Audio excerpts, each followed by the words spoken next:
Hey guys, welcome back to Jack Mox and welcome back to week 1 of Building the Batcave. So before you keyboard warriors go down into the comment section and absolutely tear me to shreds, let me explain myself. So the Spider-Man No Way Home City mock is actually done. I'm just currently doing all the recordings. It is still slated for March 18th. But since I'm on spring break for college, I figured that while I'm bringing you guys the video, I'd also bring you just a small little mock series. So this mock series is actually not going to be even close to as ambitious as my Spider-Man mock series has been. It's actually only going to be maybe 5 to 6 weeks at most. So this mock is not going to be large in the slightest. At most, it's probably going to be only like 2 to 3 grade base plates. One of the reasons I really chose the Batcave is because it's the polar opposite of what we have been doing. We have Spider-Man No Way Home, which features the most iconic heroes, the most iconic villains, and some of the most iconic characters, period, of the entire Marvel Cinematic Universe and the Marvel Comics in general. So I thought it'd be nice to go to the complete opposite and build possibly the most iconic character of all time, Batman.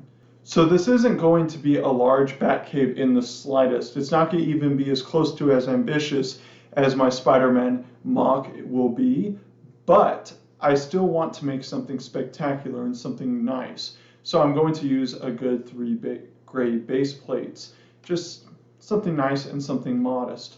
But what do you all think about that? If you all want to see a giant minifigure scale Batcave, let's do it. But after the 6-month stint that was New York City and the Sinister Six, I want to kind of spread my wings and I want to go and venture into other realms, such as Star Wars, for example. I'm really interested into getting into that. But I think that a 6-week Batman mock will just be a breath of fresh air for the channel, and I'm hoping they'll also be a breath of fresh air for all of you.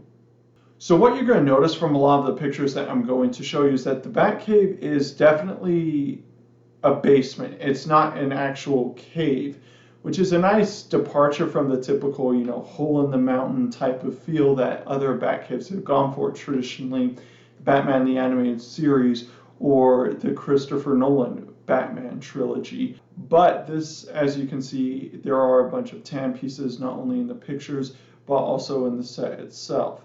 So that probably will prove difficult for the first couple of weeks because I don't have a bunch of tan pieces. And the tan pieces I do have, I actually have attached to the Spider-Man mock. So we're just going to kind of make do. The overall design of the mock, we can actually use the sets to actually deduce what the Batcave is actually going to look like.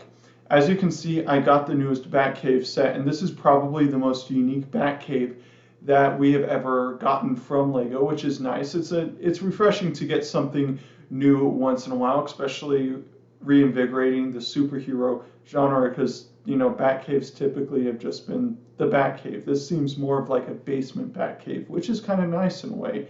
But now that we're deducing a lot of the things that we're seeing within the Batcave, so as you can probably see, the Riddler is in here, and then we also got Catwoman, and then we got Commissioner Gordon. Now this might be Lego's way of just throwing in figures without having to create more sets, but Lego doesn't traditionally do that.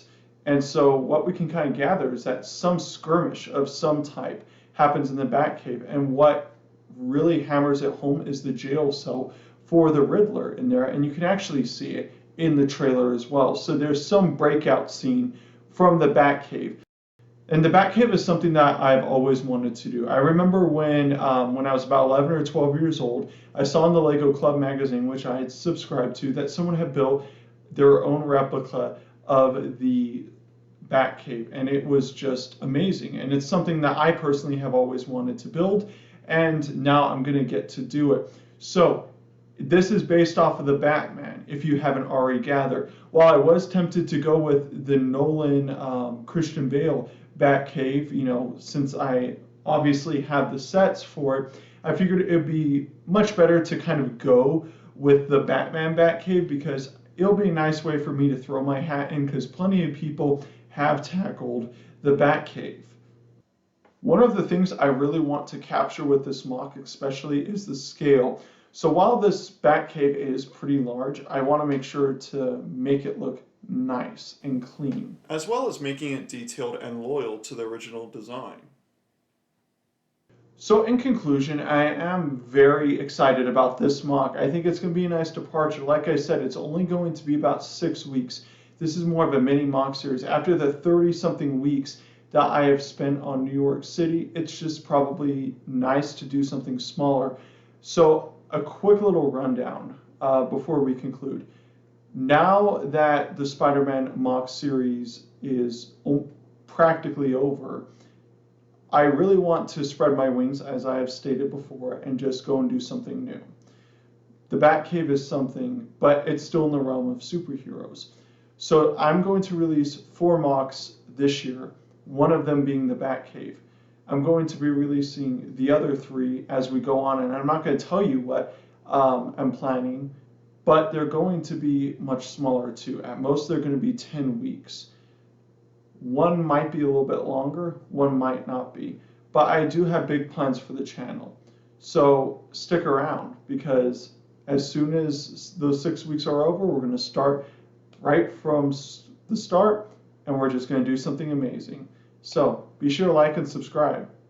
Comment down below what you expect from this Batcave, what you think about my choice for the next mock. Stay tuned for March 18th for the giant Spider-Man No Way Home mock reveal. And as always, keep on building.